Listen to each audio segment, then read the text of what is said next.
Welcome back, guys. Puckett Duffman, Mr. Swanee, over from the UK. What time is it there, Swanee? It is 11:15, I think, mate. Yep. Wow. Appreciate you joining us so late in the evening over there for you. Now, our lobby just disbanded, but we got a game up right now. Let's jump into it. It's Nade Shot on your screen. 94-79, Optic Gaming leading Stunner. Another close one at the halfway point here. Game number 1 in their best of 5. Yeah, I mean, I don't think it's going to be as close as the match we just saw, TK and Rise? And, yeah. Oh, no, sorry, no, TK FaZe, yeah. TK FaZe, yeah, FaZe taking it by 1 point. I don't, especially with the slaying power of Optic Gaming on solo, you know, and their AR presence, I can't see it being as close a game as we just saw, but at the same time, you know, it's still a 15-point game at the 5-minute mark. Now, Swanee, let me ask you this question, because I asked Duffman earlier. FaZe won Columbus. Optic has won everything else. Who's the best team in the game right now, in your opinion? I mean, good question. Very good question. I think I said the same thing. Judging by the league, you have to go with Optic and you know the various other online achievements, the 5Ks and what have you. But obviously, the last open event, the last LAN event, I think that plays a huge part in it. So I haven't really answered your question. I'm struggling to do it. If I had to pick one, If there was a LAN tournament tomorrow, let me put it this way. Oh, okay, yeah. Who wins now? I think Optic would win. Optic wins it now, okay. I think just because it was the first tournament, Optic as a team, you know, although Nade and Scump have obviously previously teamed for a long time, and it's still, you know, there was still a chemistry issue. And even with the various problems, they still managed to come second, and they still managed to put in a pretty dominant performance. Managed to take the last map of the grand final. I think it takes time. You know, people are referring to them as a god squad, and they got, you know, somewhat criticised for coming second. But at the same time, I think people need to realise that the perfection that the fans want and that dominance that the fans want, it takes time. It's not gonna come overnight after one event. All right, I totally agree with you there. Optic Gaming, they're going strong in their match, currently up 131-110 against that Stunner squad that surprised everyone by getting to the finals last week. They're guaranteed a top 8 finish, but only one of them will push to the top 4. Currently watching JusTus face off against Prophecy, though. Prophecy, they made their way with a win over DT. JusTus really struggling, going all the way to round 11 against Esport in their previous match. Too quick in the boys, giving them a run for their money. This is the first in the best of 5, and already Prophecy establishing dominance. 32 points on this first hardpoint. This is all thanks to Fierce. He had a 6-0 start. Now currently 8-2. Parasite stayed alive in the hill basically the entire time. Hill's finally going to start to rotate here. And already a 36-point lead built for Prophecy. Fierce, already a massive start. We're going to be on through the eyes of him. He's going to be kind of a go-to player, I think, in this series. Parasite is doing a great job staying alive, at least for the start of this one. And we take it back to Fierce, as you mentioned. This guy getting it done now. Swanee, talk to me a little bit about the difference between players who are using a bow with a foregrip and quick draw versus players who choose to go with, it looks like he's going to be rocking the red dot and getting rid of that grip option. I'm surprised that people actually still use decide to use the grip over, or the red dot over quick draw. I think quick draw is just so necessary at the moment, especially post-patch. You know, we've seen the change in the meta game, whereas the ASM ones became more powerful. It's became a lot more fast-paced, and I think even given the movement and the different aspects of this game, it's a lot more fast-paced. And I think you need that quick draw. So I'm surprised people are electing to use the red dot instead. But you know, it works for some people. I know Karma uses it a lot, and he just rips heads with it. Even, you know, forgetting about the ball, I think a lot of hills you need 8 times ASM ones just because of the pressure you need to put on it. Yeah, now talk to me a little bit about the metagame since the ASM 1 was buffed. The bow nerfed a little bit. What's the game like, and does it change? Do the loadouts change, I guess, based on the game mode you're playing?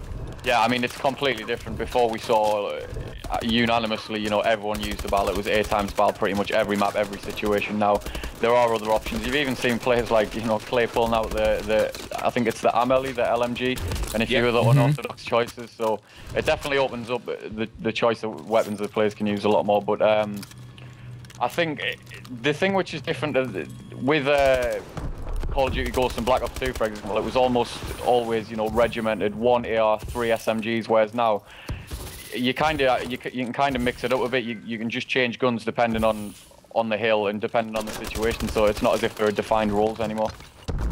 Yeah. Slacked inside the hard point, trying to hold it down for JusTus. Now they lost basically all the time at that back hard point, trying to make it up here. Duffman, so far in this game, who's been your player to watch from each team? God, it's been Fears, obviously, from Prophecy. The man's about to hit a 2.0 KD, 19 and 10. On the opposite side, no clear Slayer for JusTus, but really the player that I've been seeing getting the crucial kills, especially off rotation, has been Slacked. Especially during this rotation to this back parking lot hill. He was able to stay alive and get that early kill time for his squad. It allowed him to bring this back into within a 30-point game. Right now, JusTus still holds on to this hill for a little bit. 14 seconds left, and finally Prophecy's going to be able to break it. Hill's going to be rotating back, though. And looks like they're going to have the early rotation coming in from JusTus. Should be able to pick up a lot of hill time here. This hill's very difficult to break, in my opinion.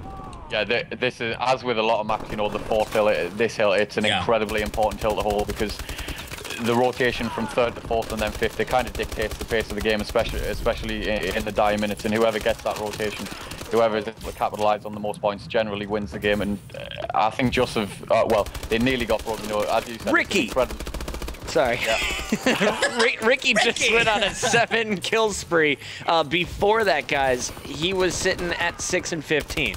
So Ricky just came to life after a very slow start. He seems to be the hill man, but he had a nice 3-piece. Swanee, sorry to cut you off there. You said the 4th hill seems to be kind of the most important in a lot of different maps. Why do you think it is that way? Is it just the location? Yeah, I think it's just the nature of the map, especially after the update. Before the update, you know, it was a lot more clustered. People spawned a lot closer to the hill, and it was just easier to flood the front. Whereas now, retaining the spawns, you know, getting the spawns and maintaining them is a lot more important. And especially on the 4th hill on this map, if you control the spawns, they're going to spawn so far out. They're pretty much on another universe, and you can capitalize on at least, you know, 20 points before they even get near to contesting it. Hill has gone back to the initial starting point. As we get back to round number 2 of hardpoint spawns, 138 to 72. Prophecy continuing to pull away. JusTus trying to close that gap, but when you look at the kill feed, it's mostly red here, guys. Moch, pretty quiet in this game, 20 and 21, but never really inside the hardpoint. I'm watching, though, for Classic to step it up, 13 and 22. When they're doing well, he's the man going off. He's been pretty silent. A lot of captures to his name, but not able to stay alive in the hill, and I think that really boils down to the fact that Enable and Mochilla aren't slaying necessarily around the hill the way they normally are. They just continue to struggle in this. Meanwhile, across the way, Fears is now 28 and 17. I have him highlighted on my screen. He's going to be engaging in a gunfight with Mochilla. Hill's going to be rotated, and early rotation goes to Prophecy yet again. But back to what I was saying about JusTus is, Enable and Mochilla are not showing up right now. They're not the typical Enable Mochilla duo that we see, and that's causing a lot of problems for Classic, who is generally going to be in the hill. Slacked there to help as well, and they're both going pretty negative for the squad, despite how many captures they have. ASM1's just not getting the kills that they want inside the hardpoint. Enable sticking with the ASM1, even though he's been a bit more aggressive outside of the hard point. Looking over at the Prophecy squad, though, obviously Parasite and Fears have stepped into those slaying positions, and I'm looking to see how is Parasite really getting the job done. The man is 29 and 18 so far, but he also has 7 captures to his name. A bit surprising to see him slaying, but getting most of these kills inside the hard point. I think FaZe, you know, you mentioned Parasite's objective work inside the hill, but I think the main factor in this game has proven to be FaZe. You know, when you have a player going off with an AR and just asserting his presence, you know, across the map, especially on a map like this with huge lines of sight and a lot of long-range gun battles, it just makes the job of the SMGs incredibly hard. And you've seen that reflected in the stats of Just. Yeah. 100% agree with you. It's just not a presence on the opposite side from JusTus, able to combat that right now. 165 to 120, 230 left. While this is mathematically possible, very clearly, and honestly possible by a team like JusTus against Prophecy, with the pace of the game and the nature of Fears and Parasite right now, I just don't see JusTus climbing into this unless the next hill when we get to the parking lot just goes incredibly in their way, and that could be a huge turning point for them. Parasite picking up 36, 37 now after that 2-piece. Oh, God. Fears was in a power position up top before he can even get to the kills. Ricky is cleaning it up. That is an all-red kill feed. Prophecy dominating JusTus. They controlled another 30-second chunk down low. Prophecy slower on the rotation, but they seem happy about that on every single hardpoint. Swanee, talk to me about the difference. Black Ops 2 was the last time we saw hardpoint before this title. I was told there's no need for anchors anymore. Is that statement true? Yeah, absolutely. I mean, given the fact that on Black Ops 2, as I said, it was defined roles, it was defined weapon choices. Your anchor would use the assault rifle and you'd have the 3 SMGs. A certain hill pressure throughout pretty much every map, every hill. Whereas on this game, because 4 people are effectively using the same weapon, and because the ASM and the BAL, they're not hybrids, but you know you can do pretty much every role effectively with them. So it's just up to everyone to kind of chip in and fill in the gaps when necessary. If a player is in the position where he needs to anchor effectively with an ASM or anything, but it's mostly just about pushing for spawns as a team and then just pushing hill pressure. You don't need that defined anchor sitting at the back as you saw on you know, the back fountain or the back statue on Slums on Black Ops or other things. It's just, oh god, oh god, indeed. You watched Parasite Ricky, as well there? No, I was watching Ricky just get a 3-piece. Started off with a punch.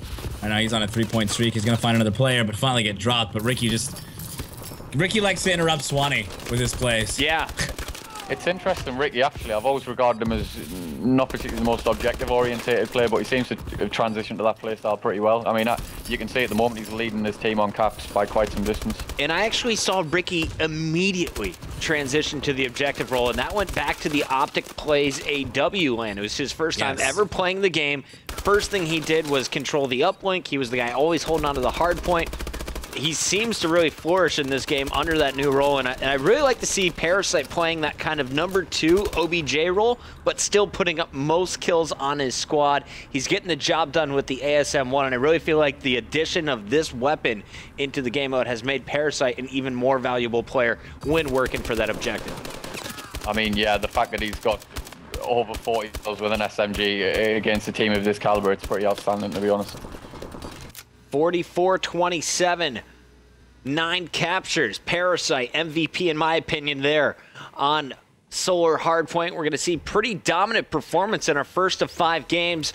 Quick update for you if you're watching the Optic match there in game number 2. Game 3, it looks like, against this Stunner squad, currently tied up 1-1 at the half. We'll give you an update over everything, including Denial SB, which should have just gotten off, as well as TK and FaZe. The round of 8 continues live on MLG.tv.